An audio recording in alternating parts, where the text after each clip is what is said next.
వయేజర్ కొన్ని దశాబ్దాలుగా -270 డిగ్రీల సెంటీగ్రేడ్ ఉష్ణోగ్రతల్లో ఊహించిన విధంగా ఈ అనంత విశ్వం చీకట్లలో మన సౌర కుటుంబాన్ని దాటిన ప్రోబ్. ఇంత దూరం మనిషి పంపగలిగిన మొదటి హ్యూమన్ మేడ్ ఆబ్జెక్ట్ ఇది. నిజానికి చెప్పాలంటే ఇది ఇంత విజయాన్ని సాధించడానికి దీని లోపల గత 48 సంవత్సరాలుగా ఎలక్ట్రిసిటీని ఉత్పత్తి చేస్తున్న ఆర్టీజీ అనే ఈ డివైజే మొదటి కారణం. అసలు ఏంటి ఆర్టీజీ, ఇది ఎలా పనిచేస్తుంది? అది తెలియాలంటే కొంచెం కెమిస్ట్రీ లెవెల్లో ఈ ఆర్టీజీ దేనిపైన డిపెండ్ అయి పనిచేస్తుంది, అసలు ఈ ఆర్టీజీ ఎలా మొదలైంది అన్నది తెలియాలి.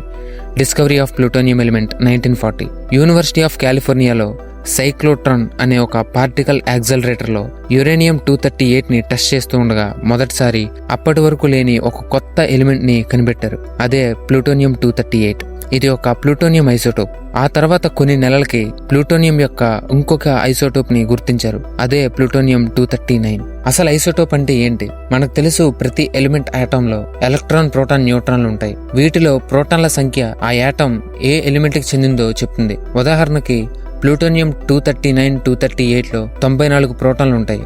అందుకే దాని అటామిక్ నెంబర్ 94. అయితే ఇదే 94 ప్రోటాన్ల సంఖ్యతో ఉన్న ఏదైనా ప్లూటోనియం ఆటంలో వేరే న్యూట్రాన్ల సంఖ్య ఉంటే అదే ప్లూటోనియం యొక్క ఐసోటోప్ అవుతుంది. ఇక్కడ ప్లూటోనియం-239లో 145 న్యూట్రాన్లు ఉంటే ప్లూటోనియం-238లో 144 న్యూట్రాన్లు ఉంటాయి. కాబట్టి ఇవి ప్లూటోనియం యొక్క ఐసోటోప్లు అన్నమాట. ఇది ప్రతి ఎలిమెంట్ కి వర్తిస్తుంది. అయితే సైంటిస్టులు ఈ 2 ప్లూటోనియం ఐసోటోప్ల పైన చాలా రీసెర్చ్ చేశారు. దానిలో ఏదైతే ప్లూటోనియం-239 ఉందో అది ఒక ఫిజిల్ ఆటం అని తెలుసుకున్నారు. అంటే కేవలం ఒక న్యూట్రాన్ యాడ్ చేయడం ద్వారా ఈజీగా ఫిజన్ కి చేరుకుంటుంది. సో ఇది న్యూక్లియర్ వెపన్స్ కి చాలా బాగా ఉపయోగపడుతుంది. కాబట్టి సైంటిస్టుల ఫోకస్ మొత్తం ప్లూటోనియం-239 పైనే ఉంచారు. కానీ కొంతకాలం తర్వాత జరిగిన ఒక అబ్జర్వేషన్ లో వీటి రెండిటి మధ్యనున్న ఒక మార్పును గుర్తించారు. ఇక్కడ కొంచెం జాగ్రత్తగా వినండి. ఒక ఐసోటోప్ గా ఉన్న ఆటం లోపల ప్రోటాన్లు, న్యూట్రాన్ల మధ్యన రేషియో కుదరకపోతే, అంటే న్యూక్లియర్ బైండింగ్ ఎనర్జీ కుదరకపోతే ఆ ఐసోటోప్ చాలా అన్స్టేబుల్ గా మారిపోతుంది. ఇలా అన్స్టేబుల్ గా ఉన్న ఐసోటోప్ తిరిగి స్టేబుల్ అవ్వడానికి ప్రయత్నించే ప్రాసెస్ లో ఆల్ఫా, బీటా, గామా వంటి రేడియేషన్ ని విడుదల చేస్తుంది. ఇలా రేడియేషన్ ని రిలీజ్ చేసే ఐసోటోప్ ని రేడియో ఐసోటోప్ అంటారు. అండ్ ఇలా రేడియేషన్ ని రిలీజ్ చేస్తూ స్టేబుల్ అయ్యే ప్రాసెస్ ని రేడియో యాక్టివ్ డికే అని పిలుస్తారు. సైంటిస్టులు ఈ 2 ప్లూటోనియం ఐసోటోప్లలో ప్లూటోనియం-239 కన్నా ప్లూటోనియం-238లో 278 రెట్లు వేగంగా ఈ రేడియో యాక్టివ్ డికే జరుగుతుంది అని అబ్జర్వ్ చేశారు. కారణం ప్లూటోనియం-238 యొక్క హాఫ్ లైఫ్ 87.7 సంవత్సరాలు కావడం. అయితే ఎక్కడే కథంతా మొదలైంది. ఈ డికే ఇంత ఇంటెన్స్ గా, ఇంత వేగంగా జరగడం వల్ల ప్లూటోనియం-238 చాలా ఎనర్జీని హీట్ రూపంలో విడుదల చేస్తుంది. అయితే సైంటిస్టులు వీటిపైన ఇంకా ఎన్నో ఏళ్లు రీసెర్చ్ చేస్తూ ఉన్నారు.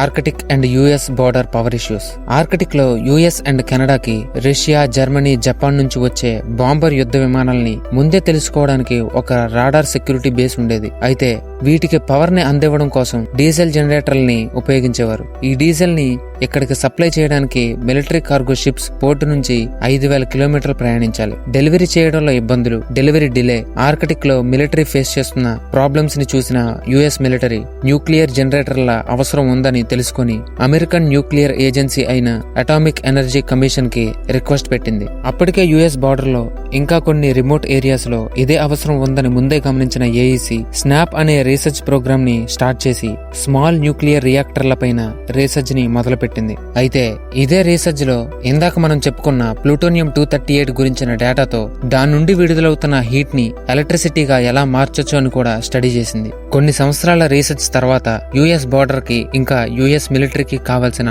స్మాల్ న్యూక్లియర్ రియాక్టర్లతో పాటు ప్లూటోనియం-238 తో డెవలప్ చేసిన స్నాప్ 3 అనే జనరేటర్ ని కూడా డెవలప్ చేసింది. దాన్నే ఇప్పుడు మనం RTG, radio isotope thermo electric generator అని పిలుస్తున్నాం.